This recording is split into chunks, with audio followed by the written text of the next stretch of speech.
Even on the best ones, I will fight for you. Even in the heartbreak, even when we win, I'll be loving you. Over and over again, you'll be mine. Over and over again, I'll choose you every time.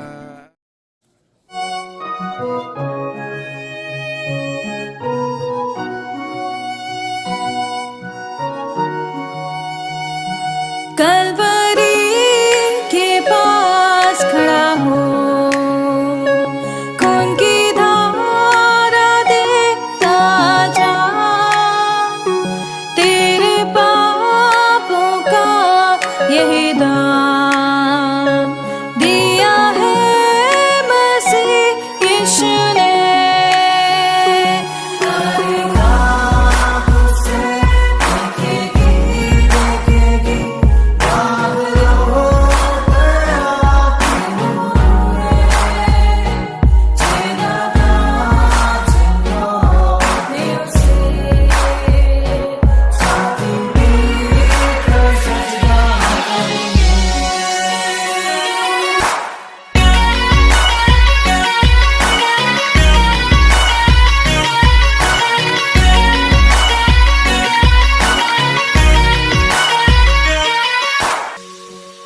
ये हुआ सब तेरे लिए, तूने भी उसे छेड़ा था, फिर भी प्यार से वो बुलाता, जाता क्यों नहीं तू उसके पास, फिर भी प्यार से वो बुलाता,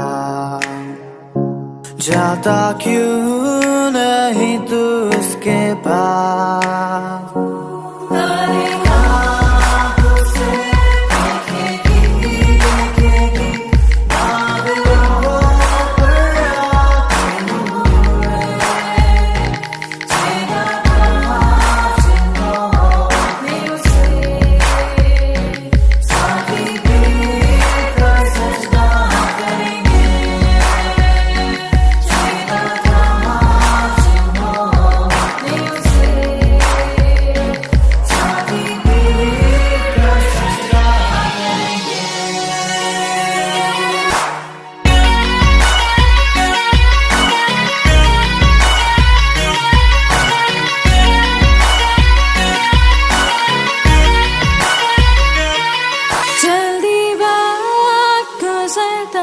चाहता है, रात अंधेरी आती है, तौबा कर दरवाजा होगा बंद, कुछ ना होगा वे पछताने से,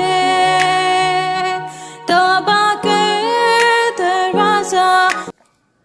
हम प्रभु परमेश्वर को धन्यवाद देंगे आज की सुंदर सुबह के लिए।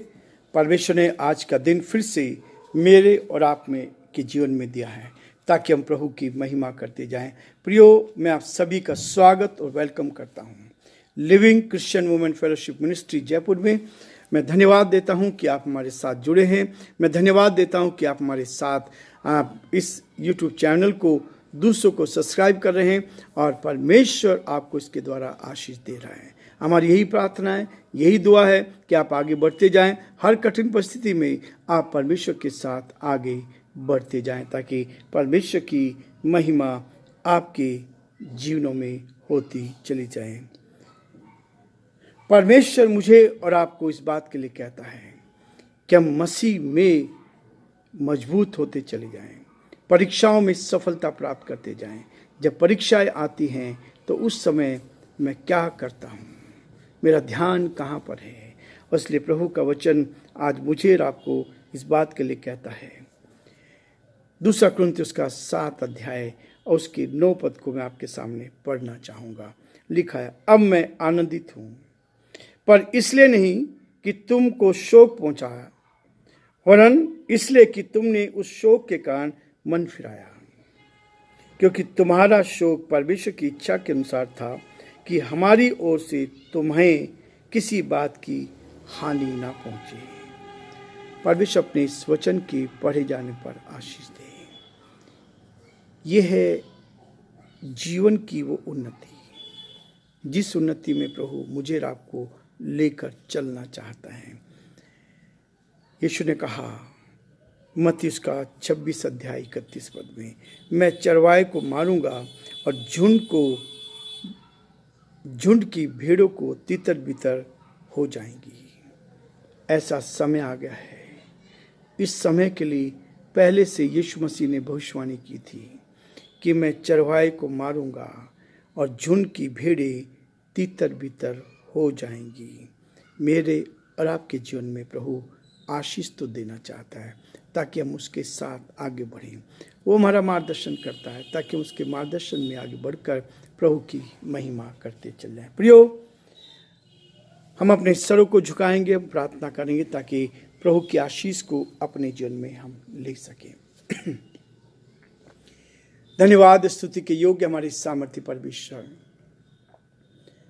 हमारा हृदय आपके प्रति धन्यवाद से भरा है। प्रभु, आज की सुंदर सुबह आपके द्वारा हमें मिली है प्रभु जी, ताकि परमेश्वर हम आपकी महिमा कान बन सके।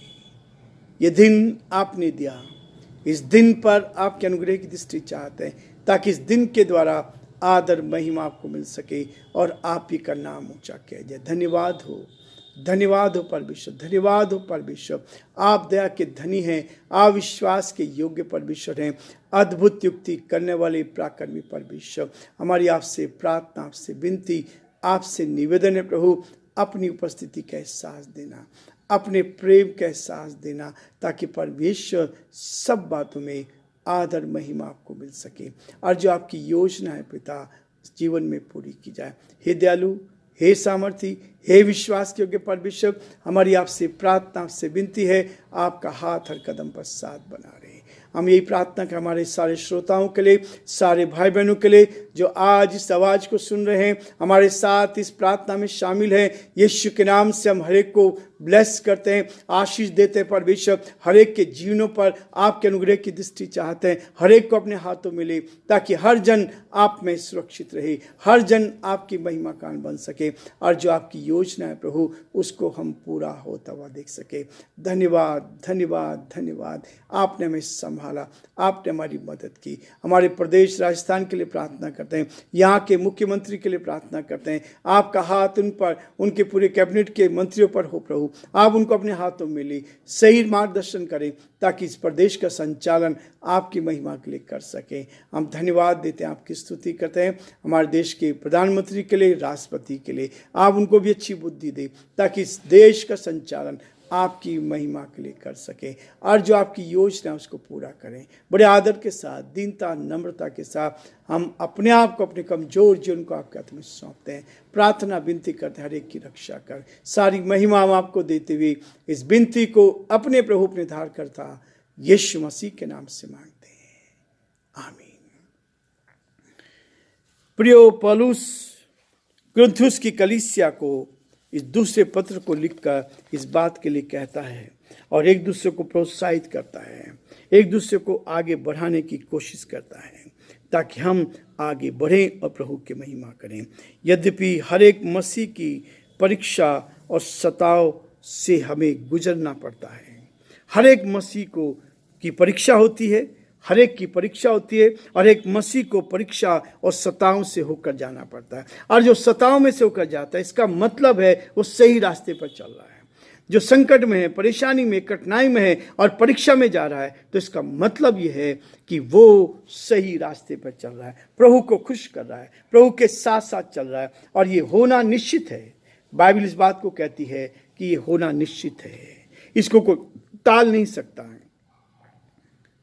लोग आएंगे, बदलते जाएंगे, लेकिन परमेश्वर कभी नहीं बदलता है। उसने पहले से कह दिया है अंत के दिनों में, और न केवल अंत के दिनों में, लेकिन यीशु मसीह के समय से लेकर आज तक, यीशु मसीह के समय से लेकर 2024 साल हो गए हैं। जैसे एडी और बीसी आज भी वैसे ही चल रही है। AD after death, BC before Christ. Christ की डेथ के बाद से जो चल रहा है यह है हमारे लिए। उसने इस बात को कहा था कि अंत के दिनों में ऐसा होगा, लोग तुम्हें सताएंगे, जेल खानों में डालेंगे, लोग तुम्हें महासभाओं में खड़े करेंगे मेरे नाम के कारण। इसलिए प्रियो, परमेश्वर शांति का दाता है। परमेश्वर में ऐसे समय में शांति देता है और हमें भी ऐसे समय में इसमें डालता है ताकि हम इसमें से निकलकर परमेश्वर की गवाही दें। आप देखेंगे बहुत से प्रभु के सेवकों के साथ हुआ है, चेलों के साथ हुआ। चेले अलग अलग स्थानों पर चले गए, पूरे हिंदुस्तान में अलग अलग स्थानों पर फैल गए और उन्होंने इस संदेश को, यीशु के जी उठने की कथा को सुनाया। और आज भी हम यीशु के जी उठने की कथा सुनाते हैं कि वो शांति का दाता है, वो शांति देने वाला है, वो आराम देने वाला है, वो हमें कठिनाई में भी बचाने वाला परमेश्वर है। और इसलिए यहाँ पर लिखा है 9 पद में, मैं आनंदित हूँ। पौलुस उस जमाने में भी जब वो सताया गया और लोगों को समझाता था, कहता अब मैं आनंदित हूँ, पर इसलिए नहीं कि तुमको शोक पहुंचा, इसलिए नहीं कि तुम कठिनाई में आए हैं, मैं इसलिए आनंदित हूँ, पर इसलिए आनंदित हूँ वन इसलिए कि तुमने उस शोक के कारण मन फिराया।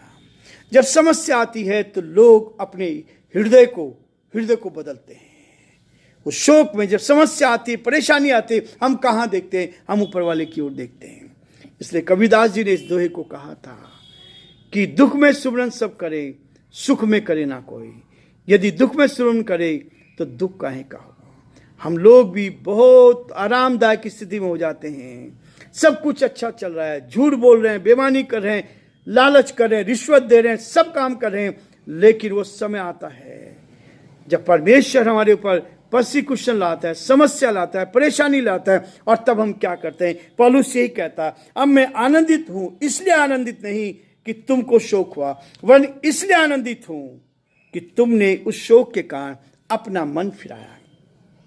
जब हम अपनी गलती से फिर जाते हैं, प्रभु परमेश्वर यही चाहता है, परीक्षा में लाने का मतलब ये होता है, जब आप परीक्षा में आए हैं तो आपको उसमें से वो निकालना चाहता है।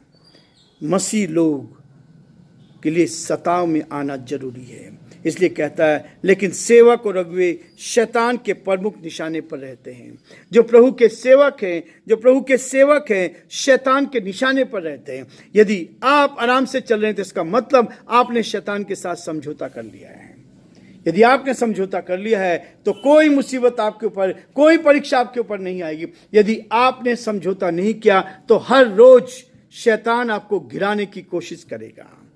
अगुवे शैतान के प्रमुख निशाने पर रहते हैं। हम किसी पेड़ की केवल टहनियों को काट कर, यदि हम किसी पेड़ की टहनियों को काट दें और उसकी पत्तियों को तोड़कर उसे काटते नहीं हैं, कुल्हाड़ी पेड़ की जड़ पर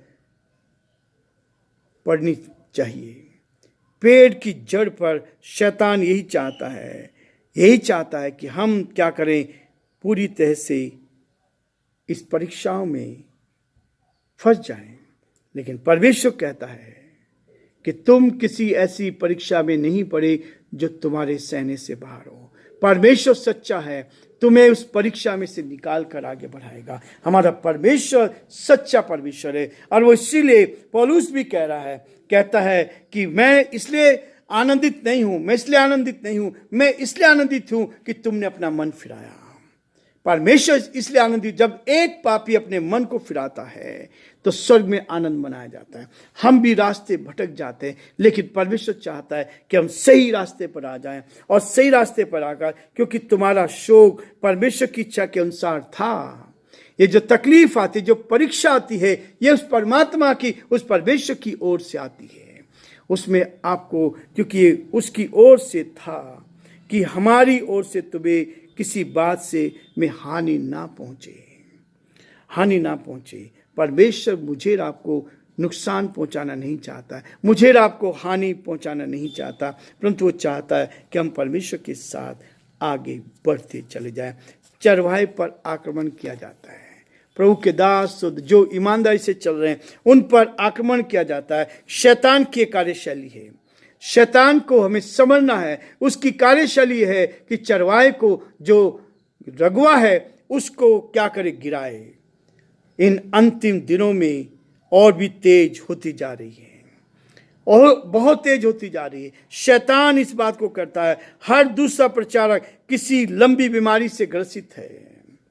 शैतान बीमारी भी लेकर आता है ताकि हम सही तरीके से काम ना कर सके। इसलिए प्रियो, परमेश्वर का वचन हमें इस बात के लिए कहता है, परमेश्वर का सेवक किसी खौफनाक दुर्घटना का शिकार हो, ऐसा शैतान चाहता है, ताकि हम जो उसके सच्चे सेवक हैं, उसकी सेवा कर रहे हैं, उससे पीछे हट जाएं। प्रियो, प्रभु चाहता है कि हम हर परीक्षा का सामना डटकर करें, परमेश्वर की महिमा करें, उसकी सहायता। कहता है, मैं तुम्हारे साथ हूँ, जगत के अंत तक मैं तुम्हारे साथ हूँ। परमेश्वर हमारी मदद करे। कल हम फिर से आगे बढ़ेंगे ताकि प्रभु की महिमा करें और परमेश्वर के नाम को धन्य कह सकें। प्रभु आप सबको बहुत आशीष दे।